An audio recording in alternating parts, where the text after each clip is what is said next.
নির্বাচন আয়োজনের ঘোষণায় বিনিয়োগ নিয়ে ইতিবাচক হতে শুরু করেছেন ব্যবসায়ীরা। তবে রাজনৈতিক অস্থিতিশীলতা ও আইন শৃঙ্খলা পরিস্থিতির অবনতির চ্যালেঞ্জ আছে সরকারের সামনে, তাই পরিকল্পনা প্রণয়নের ক্ষেত্রে আরও একটু সময় নিতে চান তারা। এ সময় অর্থনীতিকে রাজনীতির বাইরে রেখে সহায়ক পরিবেশ নিশ্চিতের দাবি জানান কেউ কেউ।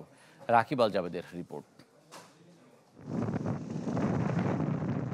ব্যবসার পরিবেশ, জ্বালানি নিরাপত্তা ও আর্থিক খাত নিয়ে অন্তর্বর্তী সরকারের কাছে বিপুল প্রত্যাশা থাকলেও এক বছরে পূরণ হয়নি খুব একটা। উল্টো নানা সংকটে বিনিয়োগ কমিয়েছেন উদ্যোক্তারা, আগ্রহ দেখাননি বিদেশিরাও। ফলে একরকম স্থবির হয়ে আছে অর্থনৈতিক কর্মকাণ্ড। 2026 সালের ফেব্রুয়ারি মাসে জাতীয় নির্বাচন অনুষ্ঠানের আয়োজন করে। তবে গেল 5ই আগস্ট প্রধান উপদেষ্টার বক্তব্যে নতুন করে ভাবতে শুরু করেছেন অনেকে।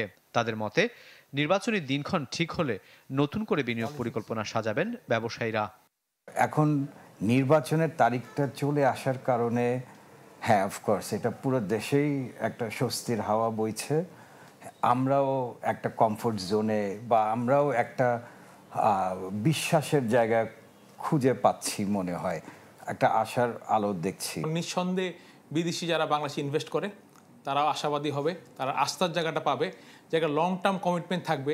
সরকার যে কমিটমেন্টই দেখ না কেন অন্তত 5 বছর সেটা বজায় থাকবে। এবং আমরা আশাবাদী যে অচিরে নির্বাচন যে একটা রোডম্যাপ দেওয়া হয়েছে তার মাধ্যমে দেশে বিনিয়োগ পরিবেশ ফিরে আসবে। অন্তর্বর্তী সরকার দায়িত্বে আসার কয়েক বছর আগ থেকেই কমতে শুরু করে মূলধনী যন্ত্রপাতির আমদানি। গ্যাস সংকটে বন্ধ হয়ে যায় বহু কারখানার উৎপাদন। সেই সাথে ব্যাংক খাতের দুরবস্থা ও চড়া সুদহারের কারণে প্রতিযোগিতার সক্ষমতা হারান বড় একটা অংশ। এই এক বছরে অবস্থার খুব একটা উন্নতি না হলেও পরবর্তী রাজনৈতিক সরকারের কাছে দীর্ঘমেয়াদী সমাধান প্রত্যাশা করছেন ব্যবসায়ীরা। তাদের মতে সমস্যার সমাধানে নজর দেওয়া হলে বিশ্ববাজারে আরও ভালো করবে বাংলাদেশ।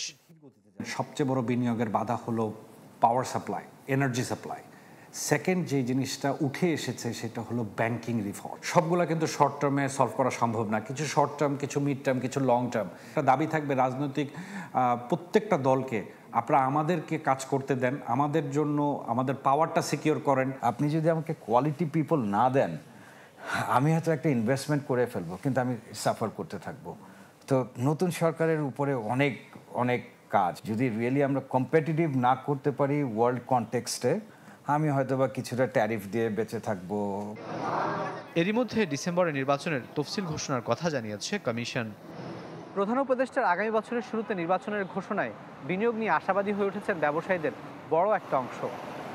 বলছেন দীর্ঘমেয়াদী পরিকল্পনার পূর্ব শর্ত একটি স্থায়ী রাজনৈতিক সরকার এবং গণতান্ত্রিক প্রক্রিয়ার।